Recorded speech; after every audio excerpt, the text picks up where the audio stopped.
24 മണിക്കൂറിനുള്ളിൽ ഇസ്രയേലിലേക്ക് 400ഓളം റോക്കറ്റ് ആക്രമണങ്ങൾ. Iron dome തകർത്ത് ഹിസ്ബുള്ളയുടെ സംഹാരതാണ്ഡവം. ഏറ്റവും പുതിയതായി 20ഓളം റോക്കറ്റ് ആക്രമണം ഉണ്ടായതായി IDF റിപ്പോർട്ട് ചെയ്തു.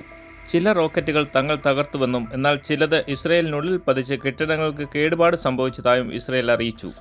അപ്പർ ഗലീലിയെയും വെസ്റ്റേൺ ഗലീലിയെയും ലക്ഷ്യമാക്കിയാണ് പുതിയ റോക്കറ്റ് ആക്രമണങ്ങൾ ഉണ്ടായത്. ഈ ആക്രമണത്തിൽ ഒരാൾക്ക് പരിക്കേറ്റു. ഇന്നലെയുണ്ടായ ആക്രമണങ്ങളിൽ 11 പേർക്ക് പരിക്കേറ്റിരുന്നു. ഇന്നലെ മാത്രം 250ഓളം റോക്കറ്റ് ആക്രമണങ്ങൾ ഉണ്ടായി. ഹമാസ് ഇസ്രയേൽ യുദ്ധം തുടങ്ങിയതിനു ശേഷം ഇതാദ്യമായിട്ടാണ് ഇത്രയും കനത്ത ആക്രമണം ഉണ്ടാകുന്നത്. അതേസമയം ഇസ്രയേൽ വെടിനിർത്തലിന് തയ്യാറായതായി അന്താരാഷ്ട്ര മാധ്യമങ്ങൾ റിപ്പോർട്ട് ചെയ്യുന്നു. തങ്ങൾ ഹിസ്ബുള്ളയ്ക്കെതിരെയുള്ള യുദ്ധം ജയിച്ചു കഴിഞ്ഞുവെന്ന് കഴിഞ്ഞയാഴ്ച ഇസ്രയേൽ പ്രതിരോധ മന്ത്രി ഇസ്രായേൽ കാറ്റ്സ് പറഞ്ഞിരുന്നു. ഹിസ്ബുള്ളയുടെ 80% ആയുധങ്ങളും നശിപ്പിച്ചു കഴിഞ്ഞുവെന്നും അദ്ദേഹം അവകാശപ്പെട്ടിരുന്നു. എന്നാൽ ഇസ്രയേൽ വാദങ്ങൾ അസത്യമാണെന്ന് തെളിയിച്ചുകൊണ്ടാണ് ഹിസ്ബുള്ളയുടെ വൻ ആക്രമണം തെൽ അവീവ് അടക്കമുള്ള നഗരങ്ങളിലേക്ക് ഉണ്ടായത്. 6ഓളം IDF ബേസുകളും നാവിക താവളവും ഇന്നലെ ഹിസ്ബുള്ള തകർത്തിരുന്നു. ഇതിനിടയിലാണ് ഇസ്രയേലി മാധ്യമങ്ങൾ അടക്കം വെടിനിർത്തൽ ചർച്ചയുടെ വിവരങ്ങൾ പുറത്തുവിട്ടത്.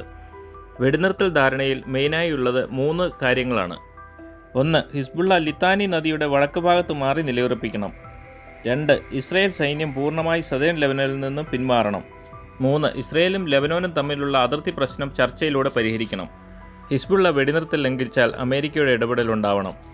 തങ്ങൾ ഹിസ്ബുള്ളയെ തകർത്ത് വടക്കൻ ഇസ്രയേലിൽ നിന്ന് പലായനം ചെയ്ത 10,000 പൗരന്മാരെ തിരിച്ചു കൊണ്ടുവന്നിട്ട് യുദ്ധം നിർത്തൂ എന്ന് പറഞ്ഞു തുടങ്ങിയ ഇസ്രയേൽ ഇപ്പോൾ യുദ്ധം നിർത്താൻ കാലു പിടിക്കുന്നു. ഇറാൻ്റെ ഒരു മിലീഷ്യ മാത്രമായ ഹിസ്ബുള്ളയെ ഒതുക്കാൻ കഴിയാത്ത ഈ ഇസ്രയേലാണോ ഇറാനെ തോൽപ്പിക്കാൻ പോകുന്നത്?